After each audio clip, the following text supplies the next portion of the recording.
অল্প কিছু চাল দিয়ে সকালে বা রাতের জন্য দারুণ টেস্টি এবং মজাদার রেসিপি তোমরা বানিয়ে নিতে পারো একদম সহজভাবে ঘরোয়া উপকরণ দিয়ে কম সময়ে।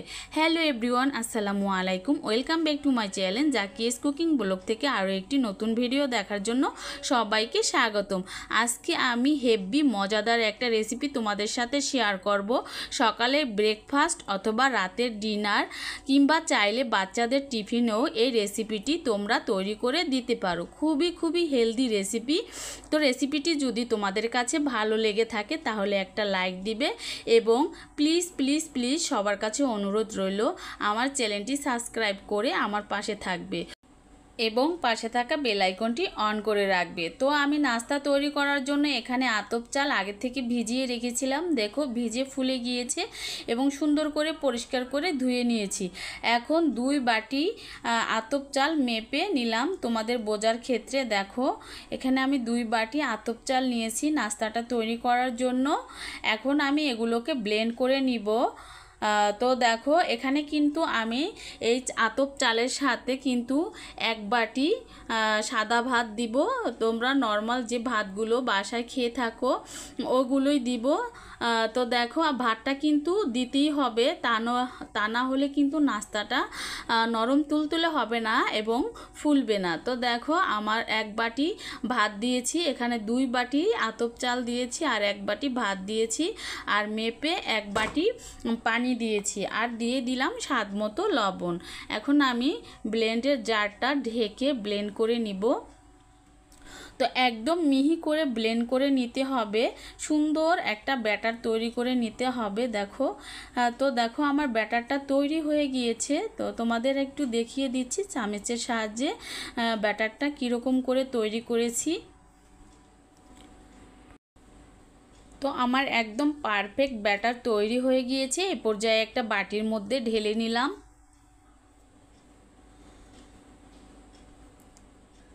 এই রেসিপিটি কিন্তু খুবই মজাদার, খুবই অল্প সময়ে তোমরা তৈরি করে নিতে পারো সকালের নাস্তা কিংবা রাতের ডিনারের জন্য এবং বাচ্চাদের টিফিনেও এই রেসিপিটি তৈরি করে দিতে পারো। তো দেখো এখন আমি কিন্তু এখানে 2টো রেসিপি তৈরি করব, মানে 2টো নাস্তা তৈরি করব। তো আরেকটা নাস্তার জন্য এখান থেকে কিছু ব্যাটার তুলে নিলাম।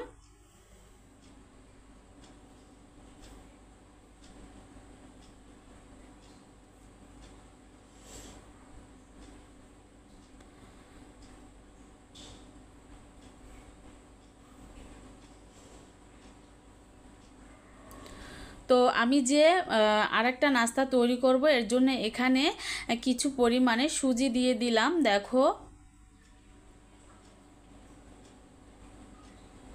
তো সুজিটা দেওয়ার পরে আমি ব্যাটারের সাথে সুন্দর করে মিক্স করে নিব এবং এই ব্যাটারটাকে আমি 10 মিনিটের মতো আমি রেস্টে রেখে দিব। আর এখানে দিয়ে দিলাম গোটা জিরা। তোমরা চাইলে এখানে দিতেও পারো, নাও দিতে পারো, অপশনাল। কিন্তু জিরাটা দেওয়ার কারণে কিন্তু খুবই মজাদার হয় এবং খুব সুন্দর একটা ফ্লেভার বের হবে। তো লবণটা হয়েছে কিনা আমি একটু দেখে নিলাম। তো এই নাস্তাটা আর একটু লবণ লাগবে কারণ এখানে আমি সুজি মিক্স করেছি। তো আগের থেকেই তো আমি চালের মধ্যে লবণ দিয়ে আমি ব্লেন্ড করে নিয়েছিলাম। তো এখানে আরও একটু পরিমাণে লবণ মিক্স করে নিলাম। তো এখন ব্যাটারটাকে আমি 10 মিনিটের মতো এখানে রেস্টে রেখে দিব আর যে ব্যাটারটা আলাদা করে রেখেছিলাম ওটা দিয়ে আমি তৈরি করব। তার আগে আমি কিন্তু এখানে আলুর দমটা তৈরি করে নিব। তো এখানে আলুর দম তৈরি করার জন্য এখানে গোটা জিরা নিয়েছি এবং একটা দারচিনি, এলাচ নিয়েছি। এগুলো দেওয়ার কারণে কিন্তু খুবই সুন্দর একটা ফ্লেভার বের হবে। এখানে আমি বেশি মশলা ব্যবহার করব না আলুর দম তৈরি করার জন্য। তো আগে আমি একটু তেলের মধ্যে দিয়ে ভেজে নিলাম। তারপরে দেখো এখানে বড় বড় ফালা ফালা করে পেঁয়াজ কেটে নিয়েছি এবং কয়েকটা কাঁচামরিচ কেটে নিয়েছি। এখন এগুলোকে আমি একটু ভেজে নিব।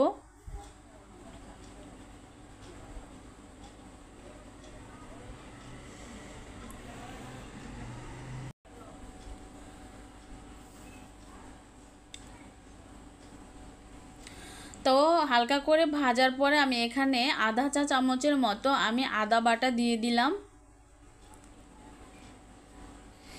এবং 1 চা চামচের মতো পেঁয়াজ বাটা এবং রসুন বাটা মিক্স করা এবং 1 চা চামচের মতো মরিচের গুঁড়ো আর হলুদের গুঁড়ো পরিমাণ মতো দিয়ে আমি মশলাটাকে সুন্দর করে কষিয়ে নিব।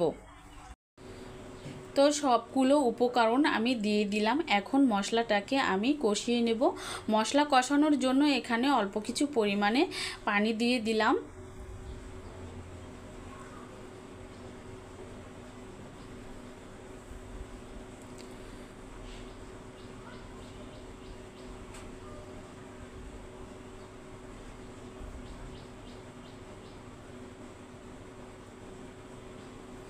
তো দেখো এখানে দিয়ে দিলাম স্বাদ মতো লবণ মশলার মধ্যে। তো নেড়ে চেড়ে আমি মশলাটাকে খুব সুন্দর করে কষিয়ে নিব। তো দেখো মশলাটা এই পর্যায়ে আমার কষানো হয়ে গিয়েছে। আমি এখানে কিন্তু বেশি মশলা ব্যবহার করি নাই, অল্প মশলাই ব্যবহার করেছি। তো এখন আগের থেকে অফ ক্যামেরায় আমি আলুগুলো কেটে রেখেছিলাম ছোট ছোট টুকরো করে। তো ধুয়ে আলুগুলো আমি মশলার মধ্যে দিয়ে দিলাম।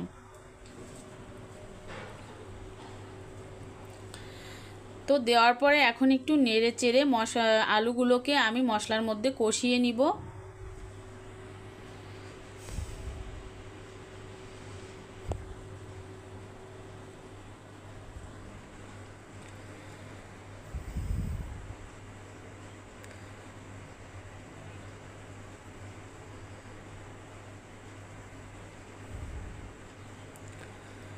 এরকম নাস্তা কিন্তু ছোট বড় সকলেই অনেক পছন্দ করবে। আর আলুর দমটা তো সবাই পছন্দ করে। তো একটু ঢাকনা দিয়ে ঢেকে দেখো আলুগুলোকে কষিয়ে নিচ্ছি। এই পর্যায়ে এখানে আমি পরিমাণ মতো পানি দিয়ে দিব। তো আমি আলুর দমটা কিন্তু ঝোল রাখবো না, যতটা পরিমাণে সেদ্ধ হয় সেই পরিমাণেই এখানে আমি পানি দিয়ে দিচ্ছি। তো আলুর দমটাকে আমি অন্য চুলায় বসিয়ে নাস্তাটা তৈরি করে নিব। তো নাস্তাটা তৈরি করার জন্য আগের থেকেই অফ ক্যামেরায় আমি তেলটা গরম করে নিয়েছি। এই পর্যায়ে একটা গোল চামচের সাহায্যে অল্প অল্প করে ব্যাটার দিয়ে আমি নাস্তাটা তৈরি করে নিব। দেখো আস্তে আস্তে কিন্তু ফুলে উঠবে ফুটবলের মতো। তো দেখো ফুলে উঠেছে। এ পর্যায়ে উল্টিয়ে দিতে হবে। উল্টিয়ে দেওয়ার পরে অল্প কিছু সময় ভেজে নিয়ে নিবে, তা না হলে নিচটা পুড়ে যাবে, সাদা দবদবে থাকবে না। এই নাস্তার আসল নামটি হলো মুইট্টা আপ্পান। তো খুবই ফুলকো ফুলকো হয়েছে ফুটবলের মতো। তো একইভাবে আমি আবারও একটা তৈরি করে নিচ্ছি। দেখো একদম মিডিয়াম আছে নাস্তাটা ভেজে নিতে হবে। দেখো একদম ফুলে উঠেছে। তো এক এক করে আমি প্রতিটা নাস্তা তৈরি করে নিলাম। এখন আমি যে ব্যাটারটা রেখেছিলাম ওটা আলাদা করে ওটা দিয়ে আরেকটা নাস্তা তৈরি করব। তো যারা তেলের নাস্তা খেতে পছন্দ করো না সকালের ব্রেকফাস্টে কিংবা রাতের ডিনারে, এরকম করে কিন্তু এই নাস্তাটাও তৈরি করে নিতে পারো একদম অল্প তেলে। তো দেখো 1 চামচ দিয়ে উপর দিয়ে একটু ব্যাটারটাকে নেড়ে দিলাম। গোল গোল করে তৈরি করে নিব। একদম নরম এবং সফট হবে নাস্তাটা। তো আমি কিন্তু এই নাস্তাটা তৈরি করে খেয়েছি, অনেক অনেক ভালো লেগেছে, আমার বাচ্চারাও খেয়েছে। তোমরাও কিন্তু এরকম তোমার পরিবারের জন্য বন্ধুরা তৈরি করে দিতে পারো এবং বাচ্চাদের টিফিনেও তৈরি করে দিতে পারো অল্প সময়ে অল্প কিছু উপকরণ দিয়ে। তো দেখো এক এক করে আমি এই নাস্তাটাও তৈরি করে নিচ্ছি।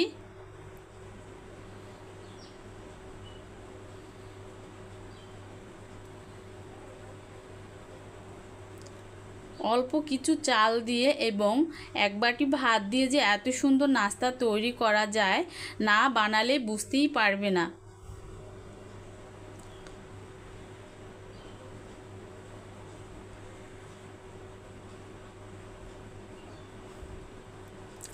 তো নতুন যারা বন্ধুরা আমার চ্যানেলটি ভিজিট করতেছো, প্লিজ প্লিজ তোমাদের কাছে অনুরোধ রইল আমার চ্যানেলটি সাবস্ক্রাইব করে পাশে থাকা বেল আইকনটি অন করে রাখবে, যাতে আমার নতুন নতুন ভিডিও তোমাদের কাছে পৌঁছে যায়।